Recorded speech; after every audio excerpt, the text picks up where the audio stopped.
Hi, welcome to Heart of Philly. Today we are at Friday, Saturday, Sunday with Weaver Lilley, the owner. Hi Weaver, how you doing today? I'm fine. Delighted to be here with everybody. And today we have a special thing we're going to be talking about. We're going to be talking about Enriquez Wines with the owners, Ed and Cecilia Enriquez. They will be here today too. And we're going to try some of the wines and you tell me what you think, okay? Can't wait. And what do we have here? We'll get some more information soon, but I want to get, Well, you can take a little sip. This is very interesting because there's very little Tempranillo grown in this country. It makes terrific Spanish wine for those who know about that. And I'm really looking forward to trying this because I happen to like Tempranillo. How about you? Would you like to try some too? Yeah, I think I will. Why not? Nice color. Weaver, tell me a little bit about your restaurant and how long have you've been here in Philadelphia? Well, we're the oldest restaurant in Philadelphia right now. We've been here for 38 years. I'm pretty proud of that. And the Friday, Saturday, Sunday name is kind of an interesting story because when we started this, it was a bunch of friends and we knew nothing about what we were doing. And we thought, you know what, let's just open for the big nights and we'll close and save money on the other nights. Well, of course, it doesn't exactly work that way in the restaurant business. So pretty soon, we were open the whole week. We're open here every night. But as it turns out, it's a good name because people remember it. And they want to go out on Friday, Saturday, and Sunday. But right? we want to see them on Monday, Tuesday, and Wednesday. Yes, but once they're here on Friday, Saturday, Sunday, they want to come back, right? Yes. Now, you're also a wine expert? Well, I'm the buyer of wine, and I love wine. I don't know how much of an expert I am, but I certainly enjoy it. And we've got about 70 wines here. And we pride ourselves on selling it exactly $10 over cost, which is unusual. And people who come here really enjoy having bottled wine. We love to see them have a good time. So I'd like to try this now. Let's try. Oh, nice What nose. is that? Can you explain what you Right smell? now? Yeah. Well, it's a very nice fruity nose. It's got you know, a berry-like quality to it. I like it. It's nice. Nicely balanced. You know, it's got good concentration. It's delicious. It's very nice. It's wine. very Nice job, good. really. Excellent. Cheers. Now we're with Ed and Cecilia Enriquez, and we're going to learn how this whole family business started. The real story is actually really neat because, you know, my brother is studying at school in Nevada, in Lake Tahoe, Sierra Nevada College, and we went to go visit him, and he happened to be in classes that week, so my dad, you know, was like, well, what should we do? And my mom was like, well, we've never been to San Francisco, let's, you know, go down there and check it out, it's only a few hours away. And my dad, being old school, pulled out the map and, you know, was like, you know, seeing which way we were gonna go, and he's like, oh, Napa Valley is right in between, or can be in between here in San Francisco. So we just asked around and saw if the hotel we were staying at had a hotel in the Napa Valley, and they're like, oh yeah, we have a hotel in wine country, like, here's the directions, type it into your GPS, and we left late, so it was dark out. My dad we couldn't really see where we were going or anything. I could see him with the map and the flashlight. Let's find that vineyard. Yeah, so, well, he's like, you know, we're driving around, he's like, I don't see any grapes, I don't see any vines. So we finally, like, get to the hotel, and it was late, and we're like, well, we'll just stay here and adventure out tomorrow morning. So being on East Coast time, my dad woke up at the crack of dawn and patiently waited until the, you know, front desk guy was awake enough to kind of suggest where to go, and we ended up in Sonoma County instead of Napa Valley, which at the time we didn't really know much of a difference.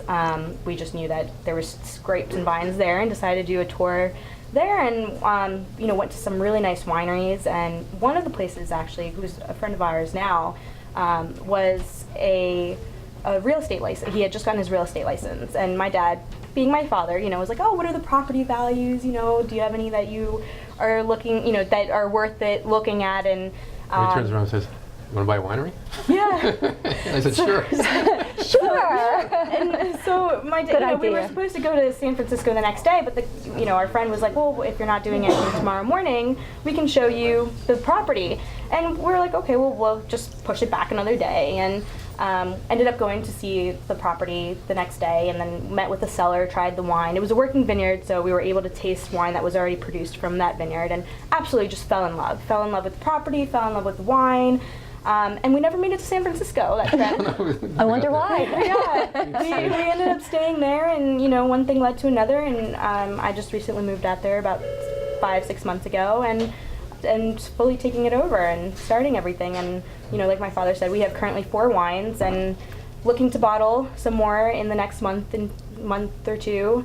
I have the 2010 Pinot being bottled next week, hopefully, and then the 2011 white wine will be bottled January 20th. What is your best seller? What do you think? I would say the white and the Tempranillo, just because they're 2 different things. The white is a blend that isn't very common in California. It just happens to be the white grapes that we grow on the property that we throw together and create the blend. And the Tempranillo, just because there aren't many people in California that produce it or grow it. So we are one of the few, and a lot of my friends actually really enjoy opening the white and the Tempranillo because they're not common. They're unique in California. And this would be unique here then, Yes. too, Yes. right? It wouldn't be heard of as Tempranillo is a familiar. Spanish grape that is very known in Spain, but not really in the U.S. or in California yet. So you have a wine club. Do you want to tell me a little bit about that? Well, we have a website, and we have direct sales. We ship legally almost everywhere. Did you say legally? Legally. Yes. Okay. Yes.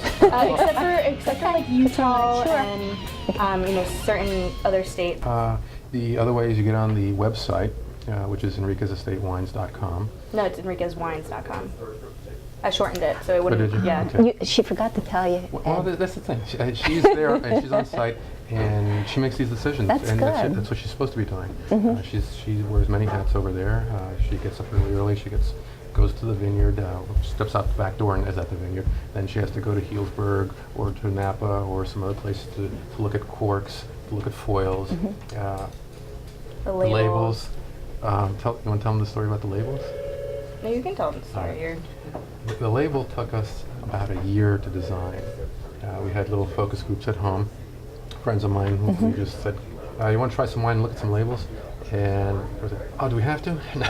Well, he would just invite them over for dinner. They didn't really know they were going to be part of a focus group Yeah, I until hoodwinked them. Okay. my mom, kind of was like, oh, well, dinner will be ready in like 10-15 minutes. I'm like, perfect. So you guys, while you're waiting here, Let's can help talk me about out." labels. Yeah. And so we had to sit down 5 or 6, 7, 8 people there, and she had dozens of labels made up. And this is the one we finally settled on, and I think it came out very nicely. Now, she just redid it slightly, so it's improved even. These things are works in progress. It's Right. going to be evolving as time goes. It's just because this one, I don't know if the camera can catch it, but Sure. there's clear foil that is a pyramid in the background behind the Enriquez. And it's very hard to focus on, or people don't notice it right away, and The especially if watermark. it's from far away, you can't see it. So I have slightly altered it so it has like a hint of white, so you can see it from far away, but it still has that like glossy feel to it. Yeah, and then so one thing that I'm very big into technology, and I went to school for information technology and marketing, and the QR code readers are big right now, so I've decided to add a QR code to every bottle, so it directs you to the page of the website with all the wine specs For that bottle. for that bottle. That's great. Yeah. So for instance, these sometimes have a little issue scanning, but if you get it to scan, it will give you all the wine specs, how much Tempranillo is in it, where the appellation it came from, all the details, when it was harvested, when it was bottled, all the fun, little facts about the wine. So I'm very proud of that. Tell me about, now you live out in California and you Yes. run the vineyard Yes. and you run the whole operation out there. How do you feel being I was very intimidated at first because I don't have an extensive wine knowledge. I'm only 24, and from my knowledge really is just trying different wines and seeing what people talk about and what they say about each wine. And when I moved out there, luckily my friends are in the industry as well, and everyone is super friendly in California. They're like, if you need anything, if you have any questions, please feel free to ask. And I pretty much did. I tagged along to my friends' wineries and saw how they did the tastings and what they said about each wine and exactly how they presented everything. And my winemaker is great because he has offered so much information about barrels. I had to buy barrels when I first moved out there, and I didn't know anything about barrels. And he gave me the right questions to ask. He's like, I'd be happy to do it for you, but I'm like, no, I want to do it because that way I can, know what I'm talking about, and I can learn that way. And I've learned so much since I moved out there between the quality of the corks and the different types of capsules that are available, and everything that it can be printed on a label to the type of glass and the glass shape and the size of the bottle, everything. It's just It all affects the taste of the wine, Absolutely. right? Yep. Everything. The You can go- glass even, it affects Sure, the glass, where the glass has been washed with soap or just rinsed, that'll affect the taste a little bit. I know of people who will never use soap and water. They'll just rinse out their glass.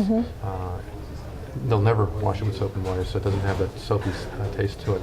Tell me a little bit more about the wine club, because I find that very interesting. Okay, so the wine club is a family, and every time we do an event or release a wine, we include you in that. So, for instance, the 2010 Pinot that is going to be bottled in the next week, we will send that wine out to you once it's ready. Once we feel that it's rested enough in the bottle that it won't get bottle shock. And there are different levels to the wine club, so depending how much wine you drink or how many bottles you share with family and friends, there's a 3-bottle level, a 6-bottle level, and then a case level. So depending which level you sign up for is the amount of wine you get and the more benefits you get. So with the case level, there's always going to be a little gift in there included to make sure that you'll get a corkscrew or a little tote bag And or specialized yeah, treatment. something a little Personal touch. yeah, that's personal, nice. and you'll get recipes or family recipes or any type of little specialized note for the holidays or stuff like that that other wineries or commercial wineries just don't really take the time to do. And that's what when I created the wine club, that's what I wanted to do, is a family. When you're in the area, you come taste. Pretty much we know everybody in Yeah. the club, and they know That's us. great.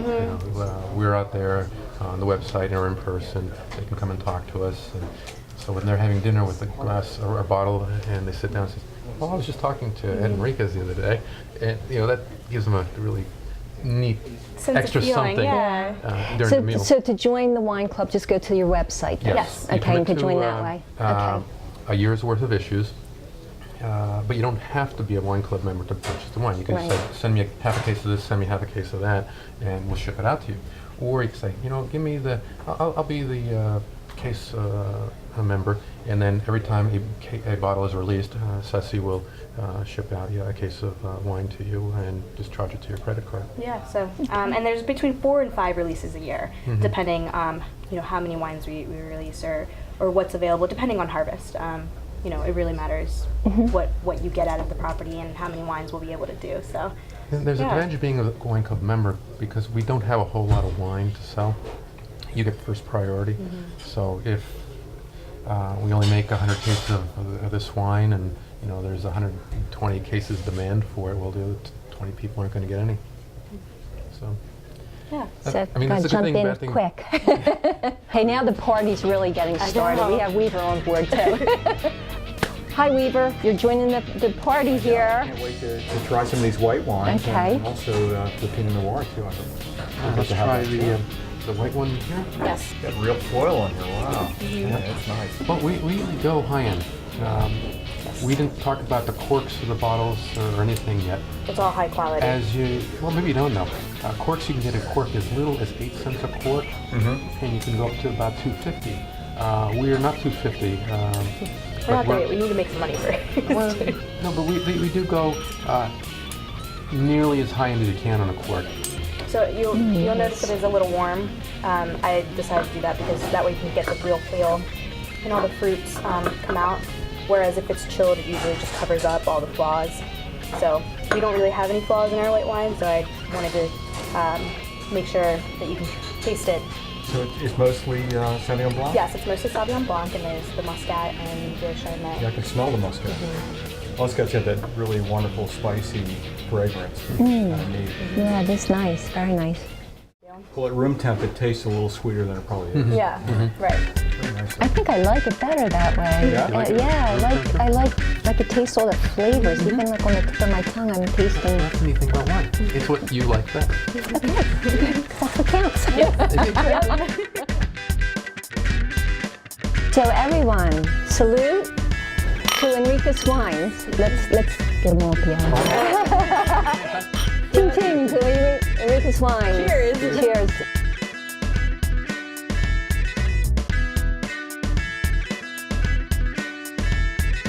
We love you, Heart of Philly.